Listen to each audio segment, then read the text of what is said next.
As 48 Leis do Poder é um livro que foi escrito pelo Robert Greene e não necessariamente você precisa seguir esse livro como uma filosofia de vida. O nosso objetivo principal nessa série é estudar as múltiplas facetas do poder, para que o aprendizado da mecânica e articulação do poder nos sejam revelados através das percepções de situações. E também, é claro, tirar proveito da literatura, aproveitar o que é moral e descartar o que é imoral, mesmo que as leis sejam moralmente neutras.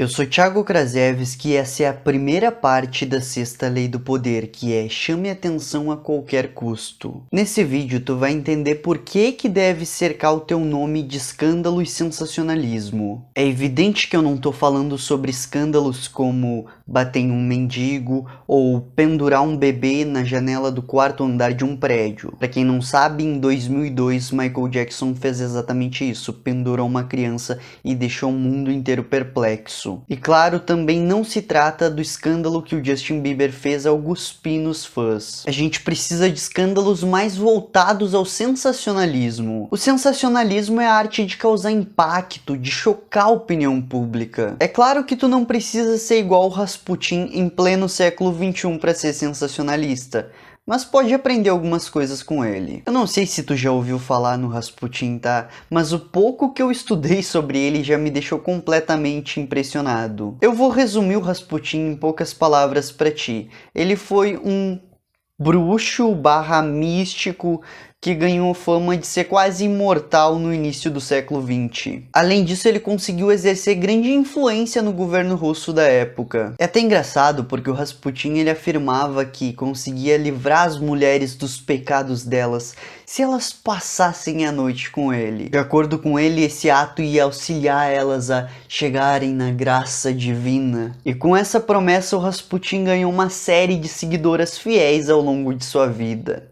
Enfim, um homem incrivelmente admirado pelas mulheres. Um homem querido pelas mulheres. Dito tudo isso, é importante que tu entenda o que é sensacionalismo e o que é escândalo, porque tu pode confundir as coisas e sem querer acabar dilacerando a tua própria reputação. É inevitável, tu tem que saber diferenciar isso. Dois exemplos aqui, o Felipe Neto e o Olavo de Carvalho. O Felipe Neto tá sempre envolvido em polêmicas, tá sempre envolvido em sensacionalismo, mas ainda assim consegue ser adorado pelo público dele. E o Olavo de Carvalho também, mesma situação. Eu utilizei esses dois sujeitos como exemplos porque eles têm públicos que basicamente têm opiniões dicotomicamente diferentes. É quase que eles fossem o polo central do que representam. Geralmente quem gosta do Felipe Neto odeia o Olavo de Carvalho, quem gosta do Olavo de Carvalho odeia o Felipe Neto. Mas ainda assim, esses dois sujeitos têm o carinho dos seus respectivos públicos. Em contrapartida, nós temos aqui a Carol Conká.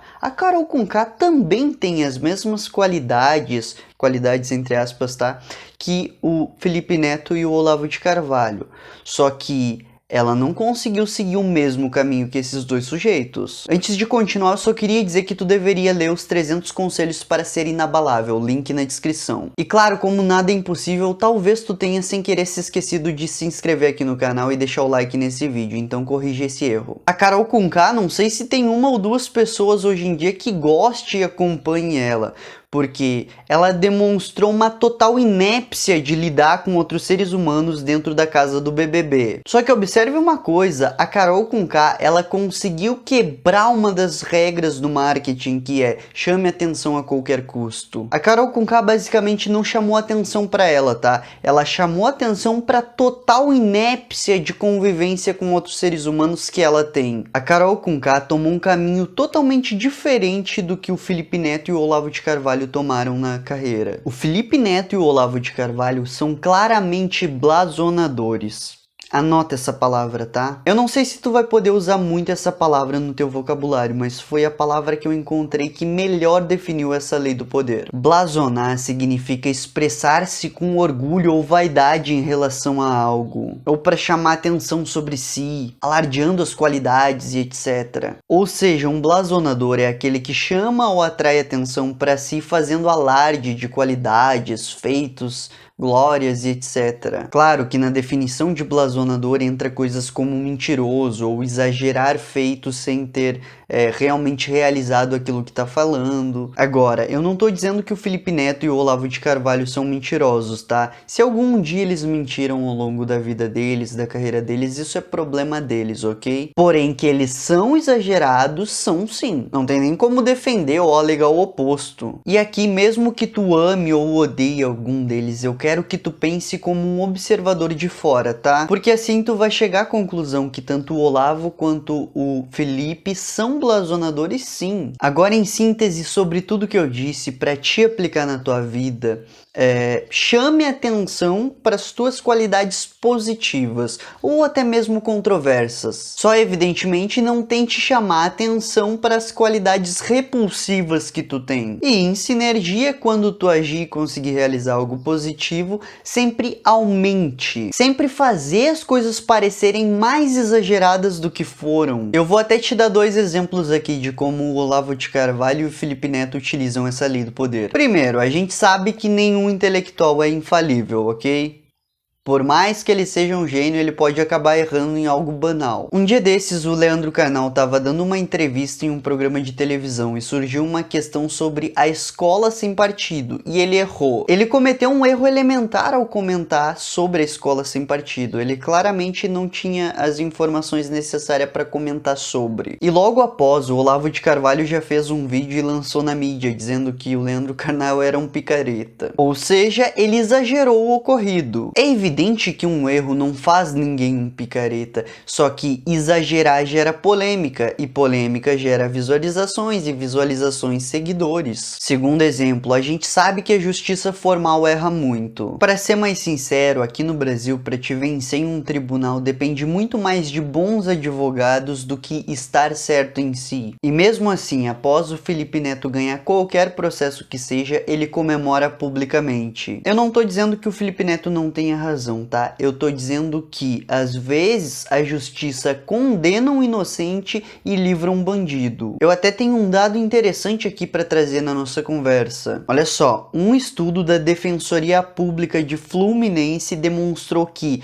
em 53,79% das acusações por tráfico de drogas, a palavra dos policiais foi a única prova utilizada pelo juiz para fundamentar a sua decisão de punição. Eu não tô passando a mão na cabeça de malfeitor, tá? Eu quero mais é que bandido vá parar na cadeia. Só que eu me preocupo que um inocente vá parar sem querer atrás das grades por nenhuma razão. Enfim, não dá pra dizer muito que vencer judicialmente é igual a ter razão. E aqui eu até posso voltar alguns anos no tempo. Sócrates, lá em Atenas, foi condenado judicialmente à morte. Enfim, omitindo a parte de o que é certo e o que é errado e quem tem razão e quem não tem, tirando tudo isso de lado, o Felipe Neto consegue chamar muita atenção por essas coisas. Ele consegue fazer a parada parecer exagerada e brilhante mais do que o normal. E é exatamente esse o caminho que tu deve seguir. Brilhar mais do que os outros vai fazer tu ganhar oportunidades que tu nunca ganharia na vida. Por exemplo, quando o Felipe Neto fica se aparecendo,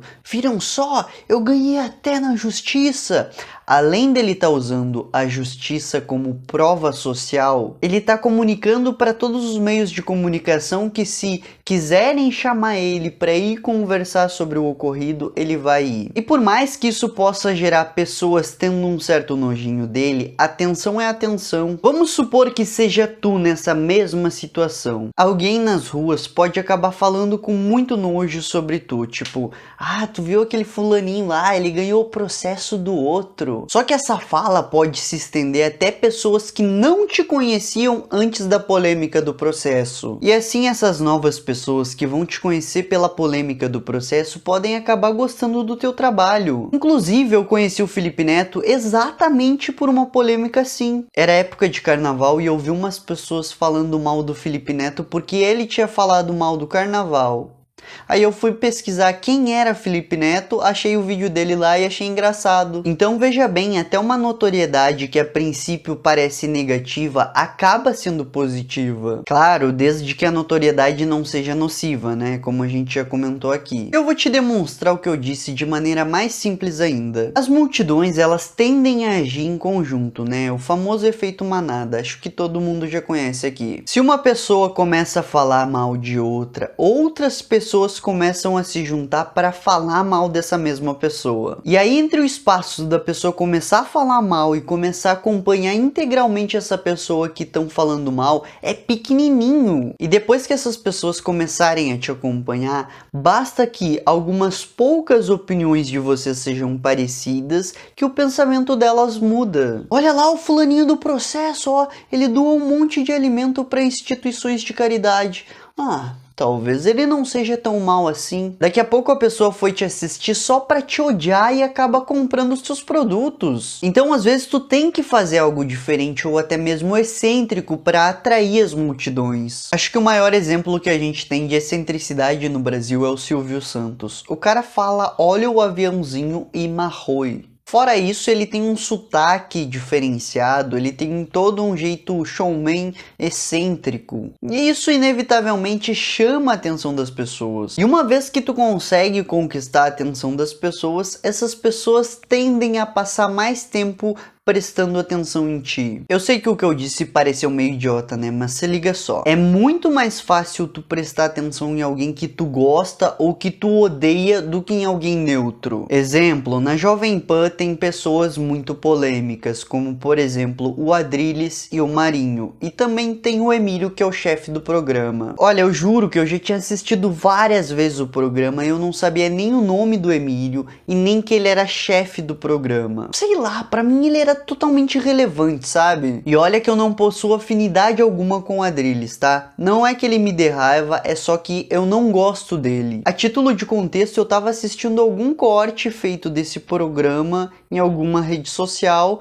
assistindo uma polêmica que o Marinho tinha se envolvido. Eu tava prestando atenção no Marinho para aprender pela observação sobre a retórica dele. Eu não sou nem contra nem a favor da posição política dele, ok? Na verdade eu não ligo. Para ser mais sincero, eu não tô nem aí para o que nenhum apresentador de televisão ou da grande mídia pensa. As únicas pessoas que eu faço questão de ligar pro que pensam são os grandes gênios da humanidade, e eu só posso conversar com eles através dos livros. Agora, o que eu penso sobre o Marinho é que ele tem uma das melhores retóricas que eu já vi. Então, quando eu vejo alguém melhor que eu simplesmente me curvo para aprender com essa pessoa. É natural. Mais uma vez, dando ênfase, aprender sobre retórica e não sobre as opiniões dele, ok? Mas enfim, eu tava prestando atenção no Adrilles, que tava me irritando, tava prestando atenção no Marinho, que era objeto do meu aprendizado, e pra mim, na minha cabeça naquele momento, o Emílio nem existia. E eu com certeza vou continuar assistindo tanto o Marinho quanto o Adrilles, porque, embora seja negativa e positivamente que eles me impactam, ainda assim, eles chamam a minha atenção, eles conseguem a minha atenção. Enquanto que se eu ver o Emílio em qualquer lugar que seja, falando qualquer coisa que seja, eu não vou parar pra escutar. Porque eu pararia, ele não chama a minha atenção. Então anota aí, uma vez que tu consegue chamar a atenção, é muito mais fácil de reconquistar essa atenção. O nosso trabalho aqui é ganhar a atenção das pessoas uma vez e depois de novo, e de novo, e de novo, e assim sucessivamente, ok? A atenção ela nunca é desperdiçada. Quando tu perde de receber, outra pessoa com certeza tá recebendo essa atenção. Claro que como tudo no mundo, a atenção ela não é permanente. Se chegar alguém melhor do que tu, fazendo uma apresentação melhor, se expressando melhor, tu perde a tua atenção. Simples assim. E o único modo de evitar isso é tendo um público fiel. Então esse é um dos principais pilares que tu tem que desenvolver no início da tua carreira. Investe toda a tua energia para chamar atenção e para aprender a chamar atenção para conquistar pessoas fiéis que vão te acompanhar ao longo da tua carreira. E o menos importante aqui é a qualidade dessa atenção, porque se tu confia no teu trabalho, tu sabe que é só questão de tempo até as pessoas começarem a te adorar ou gostar de ti. Basicamente, uma das piores coisas que podem acontecer com um homem que quer glória e fama é ser ignorado, cair no ostracismo. Basta a gente se lembrar da Ilíada aqui. O Aquiles teve a chance de poder escolher entre ser lembrado por 2 ou 3 gerações como um bom pai, um bom marido e etc. Ou morrer lutando e ser lembrado pelo resto da eternidade. E o Aquiles escolheu a fama e a glória, mesmo que ela viesse com críticas. Ah, eu no lugar do Aquiles, eu não trocaria minha vida inteira por a glória. Exatamente por isso que o Aquiles é lembrado e tu não, otário. É aquela velha regra que eu expliquei no vídeo sobre o Napoleão Hill.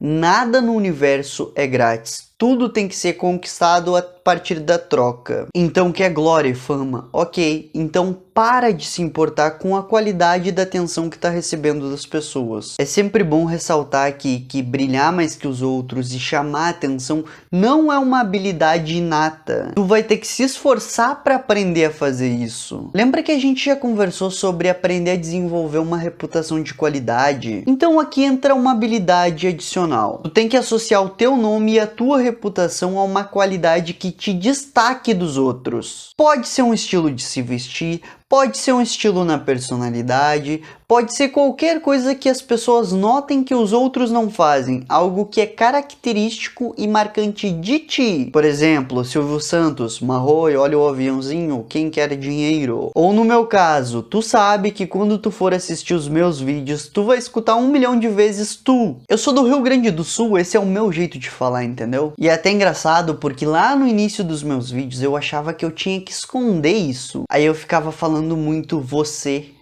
Agora, trocando de assunto, existe um equívoco muito grande quando o assunto é polêmica, pelo simples fato de que as pessoas acham que é ruim ser atacado por os outros. Isso é brutalmente burro, não poderia estar mais errado. Tu não deve discriminar e ser seletivo quanto à atenção que vai receber, tá? Porque toda atenção é benéfica para ti. Pensa no seguinte, o Felipe Neto fez fortuna com um público infantil. O Olavo de Carvalho fez fama com discursos como botei tal pessoa no seu devido lugar. Entenda que a sociedade ela gosta de figuras extremamente exageradas. Pode ver, as pessoas que vêm com o discurso não, tu tem que ser humilde, tu tem que ser igual a todo mundo, geralmente são pessoas que não tiveram sucesso na vida. Inúmeras pessoas, na verdade a grande maioria das pessoas que têm sucesso são autoproclamadas pessoas acima da média. Por exemplo, o Thiago Finch diz, não sei o que, eu no início da minha carreira fiz tal e tal coisa,